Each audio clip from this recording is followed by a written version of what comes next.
Congress should act to make sure no one on a no-fly list is able to buy a gun. What could possibly be the argument for allowing a terrorist suspect to buy a semi-automatic weapon? Coming up on ACC TV, 14 people are dead after a terrorist attack here in Southern California. President Obama speaks out after the fatal terrorism attack, calling for more gun control and regulation. All this much more coming up next on Los Angeles Communications. Stay tuned.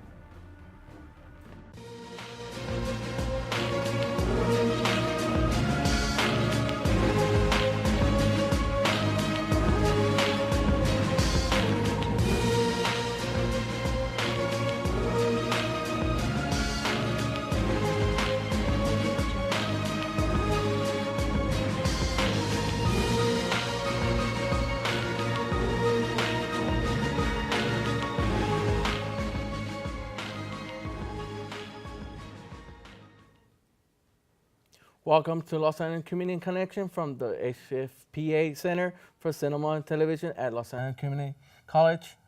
I'm George Ponce. And I'm Adrian Harris, and now for our top stories.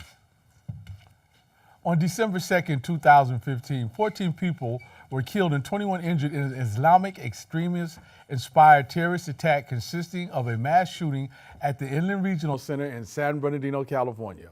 Syed Rizwan Farouk and Tefsan Maluk, a married couple living in Redlands, targeted a San Bernardino County Department of Public Health training event and a holiday party of about 80 employees. Farouk attended the training event as an employee before the shooting. After the shooting, the couple fled in a rented SUV. 4 hours later, police pursued their vehicle and killed them in a shootout. Farouk was an American-born U.S. citizen of Pakistani descent, while his wife was Pakistani-born legal resident of the U.S. On December 3rd, the Federal Bureau of Investigation began a counterterrorism investigation because of the weapons and equipment used, recent travel from Saudi Arabia, and a Facebook post attributed to the shooters in which they pledged allegiance to the leaders of the Islamic State of Iraq and Levant. On December 6th, a primetime address delivered from the Oval Office, President Barack Obama called the shooting an act of terrorism. FBI Director James Comey said December 9th that the perpetrators were homegrown, violent extremists inspired by foreign terrorist groups, but were not directed by such groups or part of terrorist cells or network. Farouk and Malik used 2 semi-automatic rifles and 2 semi-auto handguns to perpetrate the attack. According to police report, the handguns were purchased legally by Farouk in Corona, California, while the rifle was purchased by Enrique Marquez, who is related to Farouk by marriage.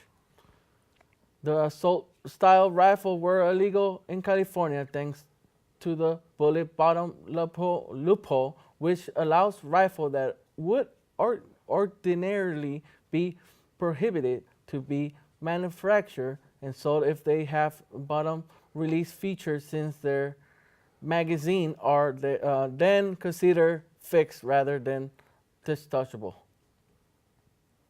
Farouk and Malik attempt to make the rifle deadlier by legally tempering them to make them function like an automatic weapon. The ATF told Reuters that the rifle had the power to penetrate ballistic vests and walls. In Congress rejected a proposal to ban Americans on the terrorist no-fly list from buying guns. November 27th, 2 women called police reporting cries near a bike path in Compton. The deputies found a newborn baby girl under pieces of asphalt and rubble. They wrapped her in a blanket because she was too cold to the touch. Deputies say the baby was about 2 days old when someone left her under the rocks to die. Deputies say the baby wouldn't be alive if it were not for the women that heard her cries. California is a safe surrender state. If anyone finds himself in a difficult situation with a child to surrender, you can leave them at the hospital, sheriff's department, or fire department, no questions asked. For more information, call 877-222-9723. Police have arrested the mother on suspicion of leaving her baby. The identity of the mother was released to the public earlier this week.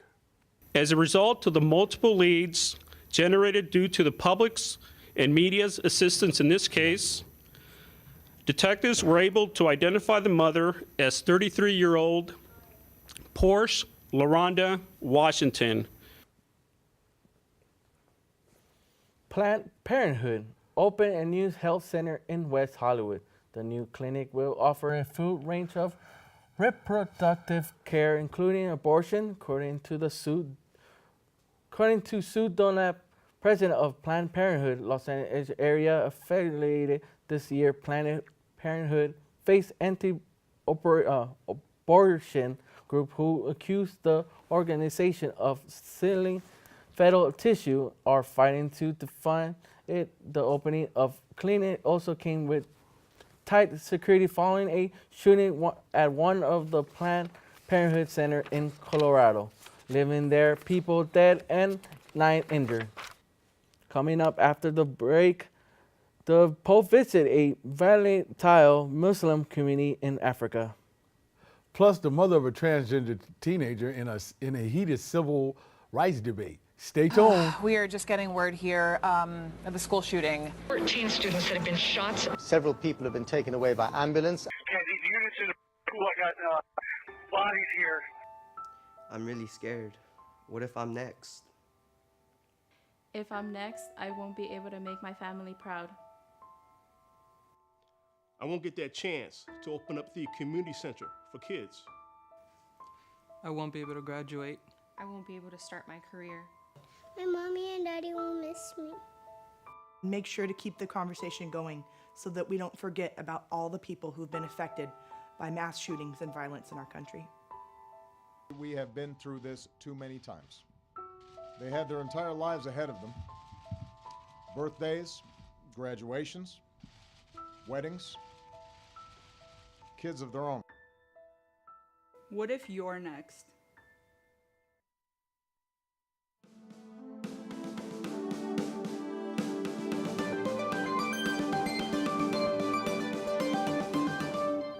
Welcome back to the Los Angeles Community Connection. I'm Adrian Harris. I'm George Ponce. Now for our next story. In July, Mayor Eric Garcetti announced that his staff was a month away from completing a battle plan for the war on homelessness. City council members drew headlines from around the world in September when they held a news conference publicizing their intention to formally declare the homeless crisis an emergency. As the year's end approaches, officials have little to show for such announcements. The mayor promised battle plans has been quietly scaled back to a loose framework of strategies for reducing homelessness. 2 weeks ago, the prospect of formal emergency declarations receded as the mayor and some council members asserted the move may not be necessary. The voters of Oregon rejected a law passed by the state legislature last April that granted legal immigration access to a driver license if they reside in state. Measure put a voters after organizing for immigration reform, an immigration enforcement group opposed to the driver license benefit, intimidated citizenship referendum and successfully was collected the 50,000 signatures required to get in on the ballot, but voters rejected it by a margin of 68% to 33%. Undocumented immigration will be allowed to obtain driver license valid for 4 years without having to provide proof of legal presence in the United States. Now a report on the LACC Foundation dinner. Hello, I'm Adrian Harris, and we're here at the annual LACC Foundation dinner, where they will be showcasing distinguished alumni and students. Here with Mr. Michael T. and award-winning actor. What program did you study when you were at LACC? You know, I was a television and film major, learned how to edit, learned how to get around with a camera and how to light, all that stuff came here at LA City College. You did great. You know, my mom is here with me today. She always instilled in me that you have to become a star for yourself first, you know, and not wait on anybody else's permission to shine. You know, so that's kind of how I always saw myself as a cat who was going to figure out how to do it. Too slow. And I had the greatest teachers who would help me pull it all off. Okay, Joe, what program did you take when you were here at LACC? Well, I was interested in the sciences, and then I went on to become a civil engineer. So that's the area that I was most interested in. From one veteran to another, what advice would you give vets that are just starting out? Don't give up. Keep at it. I did this 50 years ago. I went over, I served my country like veterans did today. I came back and finished my education and stuck to it. Never gave up. And that's the advice I give all my fellow vets who have served their country today. Our students have a right to learn, and they have a responsibility to go on and give back to this community. I'm here with Mr. Tent, Academy Award winner. What did you major in when you attended City College? I actually majored in film and television, and mostly film, because at that point it was kind of separate. What advice would you give current students? They do it well here, then they can take the next step and do it well in the real world and keep on going. In Chicago, mother of a transgender girl is at the center of a Haiti national civil rights debate. She spoke out for the first time, writing of her daughter devastation at being banned from the girls' locker room at her high school. There were times she was insociable, and all we could do was hold her and tell her that we love her and would continue to advocate on her behalf.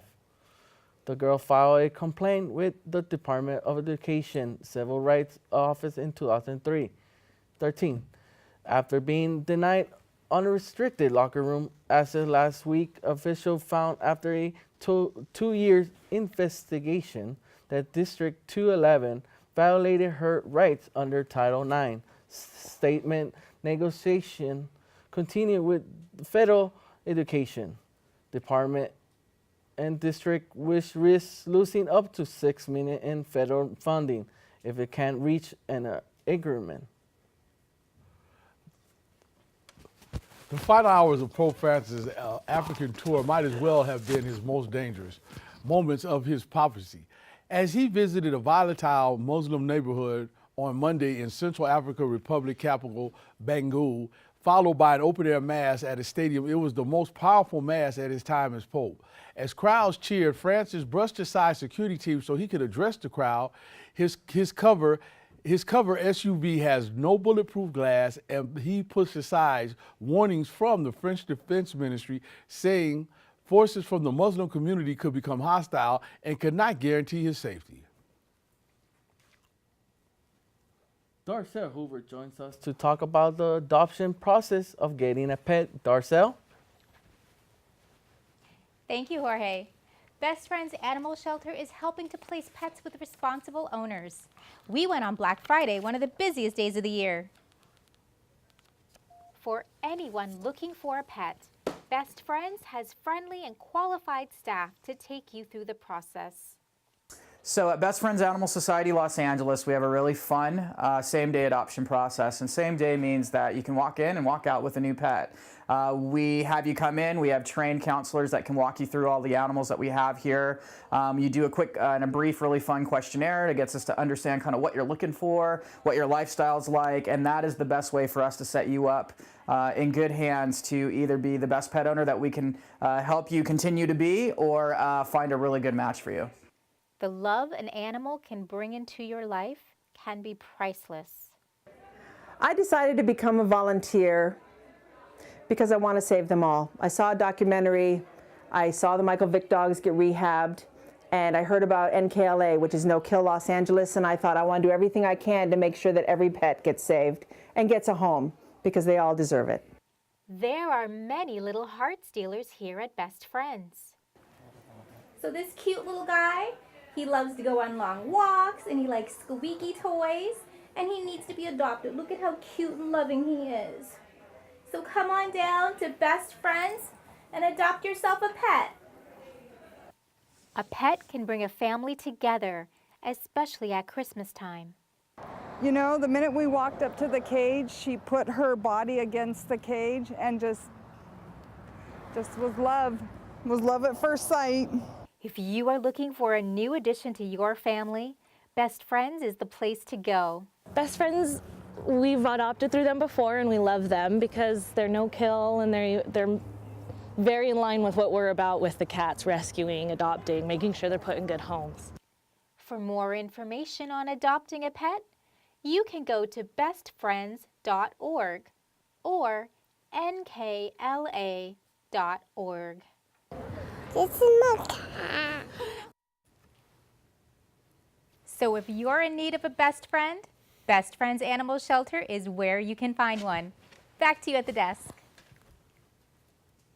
Thanks, Darcel. Coming up after the break, Sheila joins us for a report on entrepreneurship. Plus, Kobe has his retiring after the season. Find out more after the break. Stay tuned. Mom? Do you A? I don't know what that was supposed to say at the end. Kobe is retired. Like it never happened. B. Work with what you got. Or C. Show solidarity. Thank you, babe. As a parent, there are no perfect answers. But you don't have to be perfect to be a perfect parent. Thousands of teens in foster care will love you just the same.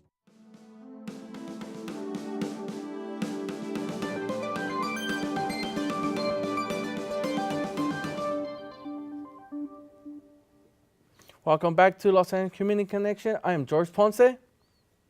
And I'm Adrian Harris. Now for our next story. LACC alumni Mark Hamill came to campus on Sunday to speak to students in the community for a LACC Foundation fundraiser. Darcel Hoover was there and spoke with Mark about his experience in the theater department at the LACC and an impact on his career. Hi, we're here at the Camino Theater where we're having a Mark Hamill Q&A. Actually, lots of people are here for the Q&A. They're all enjoying everything that he's got to say. And actually, all the proceeds are going to the Theater Academy. Why are you a big Mark Hamill fan? I think he's just a person that really dedicates himself to his work and really just puts all of himself into there, doing his own stunts and just always pursuing what he wants to do. He's done many things. He's done voiceovers. He's done little parts here and there. And I think it's just his passion for the projects that really keeps him moving. Hi, so what do you do here at LACC? Well, my name is Dr. Al Rossi. I was on the faculty of the Theater Arts Department for 36 years. I just retired in June. And I was the head of acting for about 25, 30 years. I knew really early, like when I was 6 or 7 years, I saw a special that, or it wasn't a special, it was Disneyland had a TV show every Sunday, and they showed Clarence Nash doing the voice of Donald Duck. And I was thunderstruck. I thought, wait a second, somebody gets in their car and drives to work and parks their car and goes into a building and their job is to be Donald Duck. Hi, how are you doing today? I'm very well, thanks. Great. Now, how do you feel about everything today with your Q&A? Well, it's such a rare opportunity to be able to come back and visit, something that was so significant early in your life. And it was so easy to relate to the young students because they're exactly where I was at that period in my life. So it felt good to be able to at least try and demystify the process. It's usually fear of the unknown. You don't know how to go about doing what you want to do, and I was there to answer any questions that I could. Now watch, they'll probably beat me out for jobs, and I'll be very disappointed that I gave them all that advice. So what are your reactions to the Q&A today? Oh, it was really awesome. I've grown up on Star Wars, and I loved Mark Hamill growing up. My parents loved him, and so getting to actually see him speak in front of me was an unbelievable experience, one that I'll remember for my entire life, really. Sheila Thorne is here in the studio with us today to tell us how some local entrepreneurs turn their passion into profit. It's quite interesting to hear how some entrepreneurs got started with their businesses, whether it was a family business or if they built it from the ground up. My camera team and I went to various businesses to talk to some business owners, asking them how they turned their passion into a profit. I'm here at the Baldwin Hills Crenshaw Mall to talk to the founders of the Southern Girls Desserts, asking them how they turned their passion into a profit.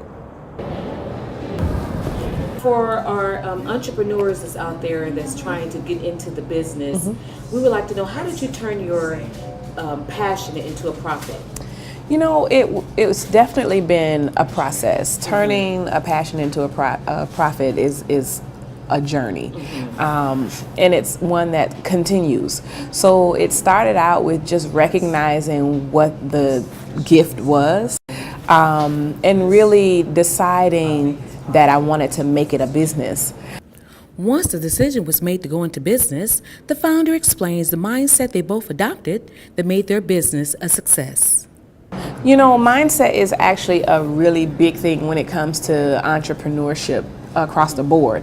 A lot of people think they want to be a business owner until they actually become one. So just having the mindset of being willing to put in the time, being willing to put in the work, they go hand in hand. Once you open your doors to the public, we've got hours that we have to be open. We're in a mall, so we're retail. We're open 7 days a week. So it's just a completely different experience. And then once you start hiring people, now you've got all these people that you're responsible for. My business partner, Katara, and I started this business with our own money, the money that we had in our own bank accounts. We didn't have some trust fund that somebody left us. We didn't have a 401k where we retired from another career. Shaniti shares the steps they took to start their business. We were just going literally day to day and using the money that we personally had. We were both working other jobs, and so whatever money we made from those jobs, we used to grow our business. All of their pastries and desserts are homemade, from cookies to cupcakes to wedding cakes. Their signature dessert is the sweet potato cupcake, which is divine. You have to come and get the sweet potato cupcake. If you had one piece of advice to give an aspiring entrepreneur, what would it be? I would say to really think about, is this really what you want to do? You're welcome. Have a good one. If you would like to know more about starting your own business, log on to sba.gov. Back to you at the desk. After over 20 years, a career with the Los Angeles Lakers, Kobe announced his retirement after this season. Ever since Kobe Bryant returned from an injury, he hasn't been the same. After Duteke, 2 Olympic gold medals, 5 championship rings, 17 All-Star selection, and 81-point game that ranks as the second best in NBA history, and more than 32,000 points, Bryant's career is officially winding down. Millions of fans around the world are congratulating him on an outstanding NBA career and thanks him for so many thrilling memories. Injuries have dogged Kobe in recent years, limiting him to 40 off a possible 164 games during the previous 2 seasons. Here's what Kobe Bryant has to say about his retirement announcement. You know, I've known for a while, right? And I've always said, if anything changes, then, I'll change my mind. But, the problem became for me, it's, what does that really mean? I mean, a decision like this, you can't make that decision based on, outside circumstances.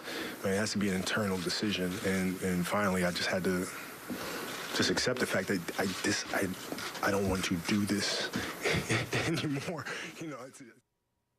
So, Jorge, will you be going to Kobe Bryant's last game? Of course I am going.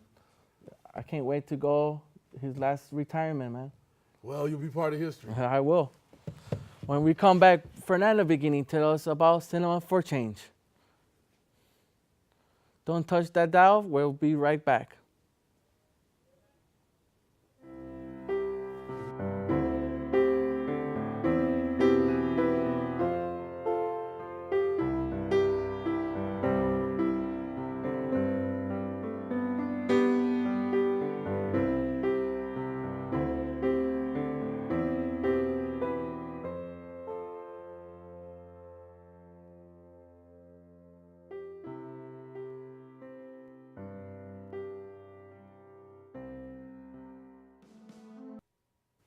So, Jorge, will you be going to Kobe Bryant's last game? Of course I am going.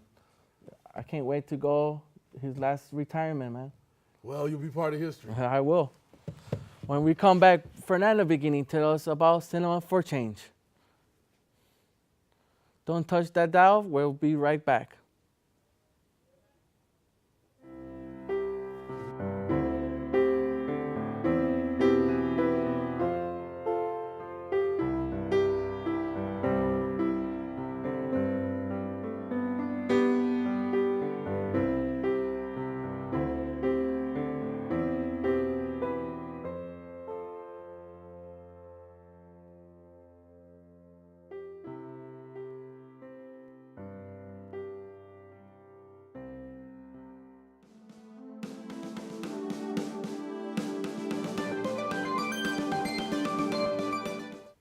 Welcome back to the show. We want to cover news stories and that are not getting enough coverage by mainstream media. We bring you our next installment of Activist State. Lance Corporal Joseph Scott Pemberton, the 21-year-old U.S. Marine charged with killing a transgender Filipino woman he met at a bar while deployed near Manila, was finally convicted of the lesser crime of homicide and sentenced to 6 to 12 years in a jail in the Philippine court after using the trans-panic defense. The substances of Pemberton's defense for choking Law and then leaving her to die with her head in the toilet is another manifestation of the so-called gay panic or trans-panic defense, which has been tried numbers of times in the U.S., most notably in the death of a gay Wyoming student, Matthew Shepard, in 1988. The California transgender teen, Gwen Areto, in 2002, the main premise of trans-panic is that a heterosexual man is so overwhelmed after realizing he's had a sexual relationship with a transgender that in a state of something being like temporarily insane, he ends up killing the person. Activists around the world voicing their outcry against the short sentence he has received.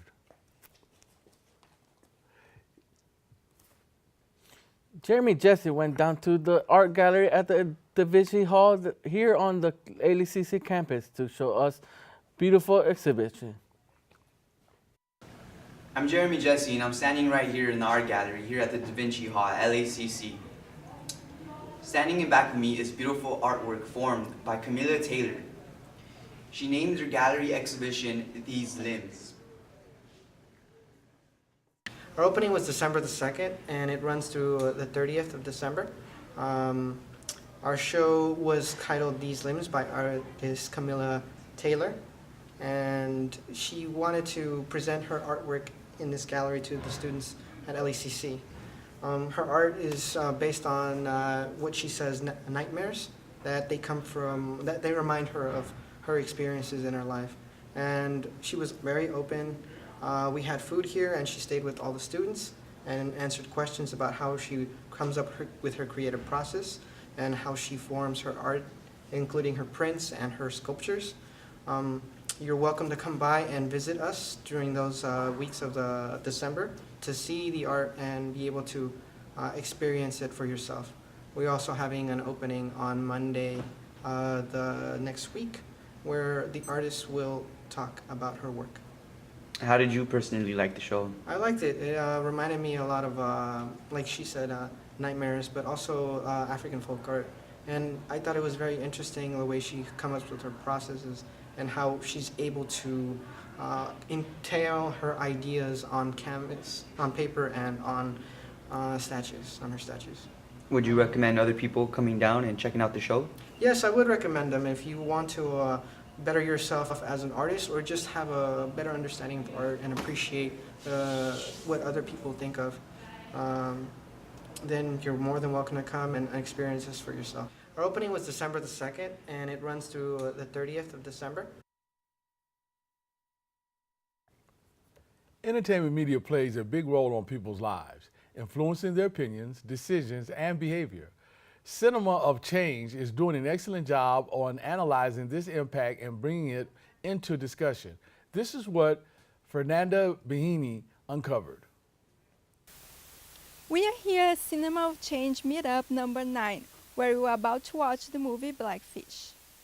Tobias Dimmel and Robert Ripperberger are the founders of Cinema of Change, a magazine, a movement, and a monthly meetup dedicated to discuss how entertainment media impacts the world. Cinema of Change started about 2 years ago just as an idea. It was largely my interest in what I wanted to do in films and my friend Robert Ripperger. We talked about our goals with film, and both of us agreed that we wanted to make films that change the world. And we concluded that you just can't do this on your own. You can't just be two people that try to do it and then everybody else doesn't care. And so we figured we need to start a movement somehow.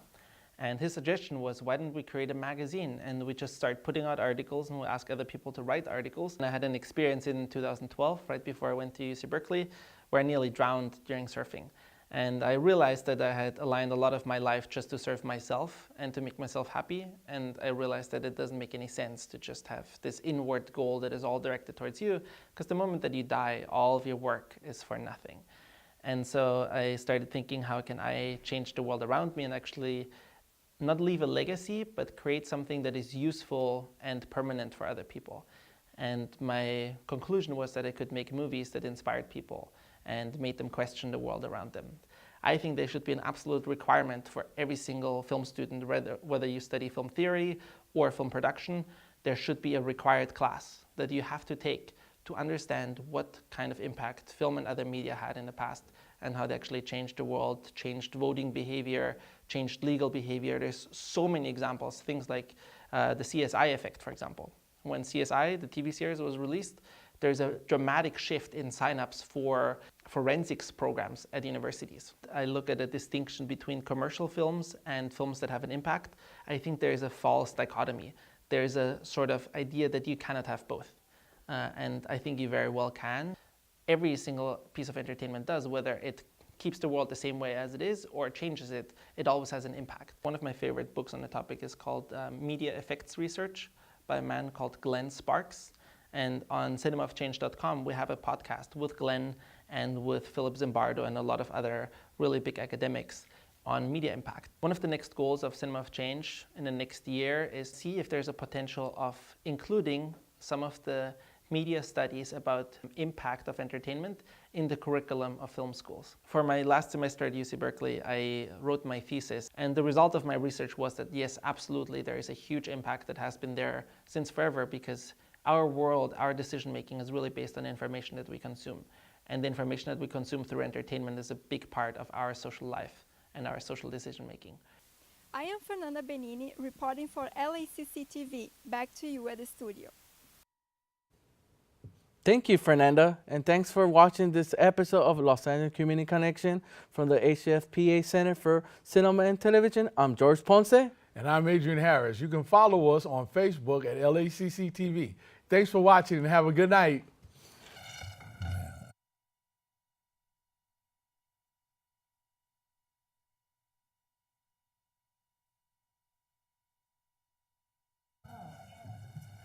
Come on, y'all. Come on.